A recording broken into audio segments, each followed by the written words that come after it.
Thank you for joining me for the Me and White Supremacy virtual pilgrimage. It's week 4. What is white silence? Would love to hear from you if you want to engage in this material. As you know, I've created this as an opportunity for my own congregation to engage with this book by Layla Saad called Me and White Supremacy, to offer some personal reflections via video, very short. Doesn't really do justice to the powerful and impactful work of this book. And also I'm grateful for those who are journeying with me, fellow pilgrims along the way, where we're having conversations and engaging in going a little deeper just for ourselves personally, and that's been extremely helpful.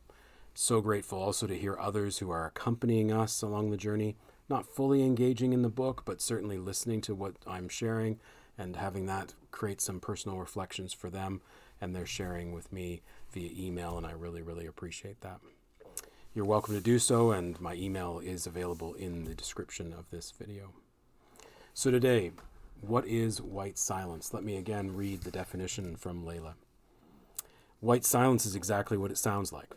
It is when people with white privilege stay complicitly silent when it comes to issues of race and white supremacy. And she grounds this chapter in this quote from Dr. Martin Luther King Jr., where he said, "We will have to repent in this generation, not merely for the hateful words and actions of the bad people, but for the appalling silence of the good people." So as I think about this conversation around what is white silence, I was struck as I heard and listened and read this chapter by a poem that you probably are familiar with. It was by Martin Niemöller, and it's First They Came. First they came for the communists, and I did not speak out because I was not a communist. Then they came for the socialists, and I did not speak out because I was not a socialist. Then they came for the trade unionists, and I did not speak out because I was not a trade unionist. And then they came for the Jews, and I did not speak out because I was not a Jew. And then they came for me, and there was no one left to speak out for me. As I reflect on white silence, one of the things that sort of, I guess, was a catalyst for me to start trying to reach out beyond myself, to not just be silent, to go the easy path, to not take a risk, was some words I heard from Brené Brown a few years ago. A few years ago, she was being interviewed by somebody, and what she said basically was an invitation to anyone who had a community or held space or was able to gather folks together for difficult conversations.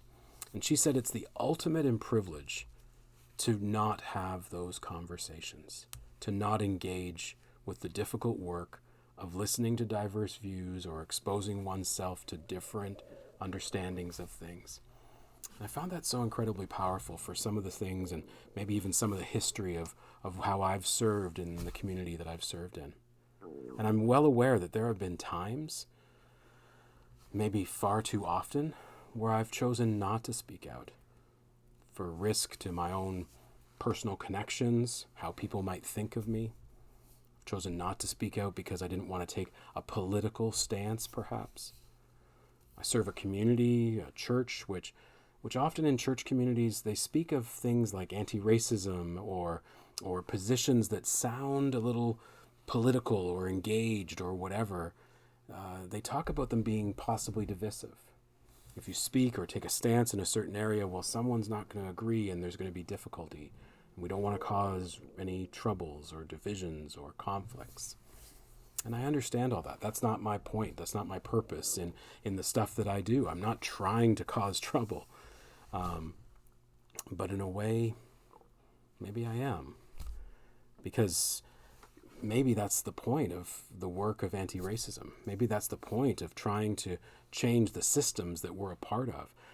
We are going to disrupt things and cause trouble, and we're going to try and dismantle some of the things that we've taken for granted, or the things that have allowed certain people to have certain rights and privileges, but have marginalized or pushed aside or silenced others. And so when I'm aware that I have the privilege, the choice to engage or not engage in this work, I feel I need to consistently encourage myself to choose to do the work for myself personally, for the sake of the community and the system that I'm a part of. In a way, it's about Layla's call to action of here's to doing what is right and not what is easy. Powerfully in this chapter, she speaks about white silence as being violence. And maybe for some of us, we're like, well, we're just choosing not to participate. It's not really, we're not being violent. We're not doing anything wrong. But in a way, we are. In many ways, we are. I know for myself last year, when George Floyd tragically died at the hands of a police officer, I knew that within myself, I didn't know what exactly I needed to do or should do. How do I speak to that in the communities that I serve? How do I do that without being perceived a certain way? I knew there was risks involved. I knew that it was a challenging conversation to have for myself personally.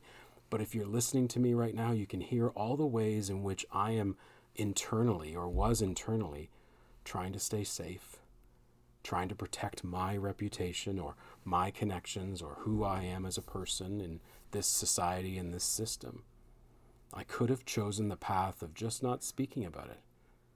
And this may be interesting for some of you to hear, but the truth is, and Layla speaks of this a little bit in her book so far, and I think she'll speak more of it, I could choose to never speak about certain issues.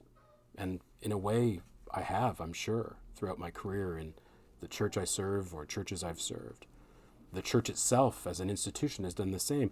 You can choose never to touch certain issues, and not one person will complain about that within the system, because it keeps us comfortable and safe, and we don't have to have those difficult conversations. So my purpose around this pilgrimage is really about not staying silent, to countering white silence. And so I'm glad that you've been able to accompany me. I'm glad that you're listening. I'm glad that we're able to continue this journey of doing the work, and as Layla says, not doing what is easy, but doing what is right. Thank you for accompanying me today.